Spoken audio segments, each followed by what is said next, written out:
सर्वांना नमस्कार. मी राहुल कर्डिले, जिल्हाधिकारी नांदेड. महाराष्ट्र शासनाने नुकतीच अहिल्यादेवी होळकर कर्जमुक्ती योजना जाहीर केलेली आहे. वारंवार येणाऱ्या नैसर्गिक आपत्ती, दुष्काळ, अतिवृष्टी याच्यामुळे कर्जफेड वेळेवर करू न शकणाऱ्या शेतकऱ्यांना नवीन कर्ज भेटत नाही. त्या अनुषंगाने ही योजना जाहीर केलेली आहे. याच्यामध्ये साधारणतः 4 महत्त्वाच्या गोष्टी आहेत.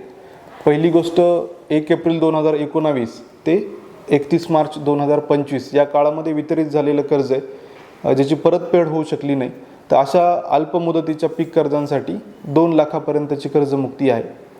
दुसरा जो मुद्दा आहे त्यामध्ये 2022-23, 23-24, 24-25 या तिन्ही वर्षामध्ये ज्यांनी कर्ज घेतलं आहे आणि त्यापैकी 2 वर्ष यांनी वेळेवर परतफेड केली आहे, अशा जे शेतकरी आहे यांच्यासाठी प्रोत्साहनपर 50,000 रुपये लाभ देण्यात येणार आहे.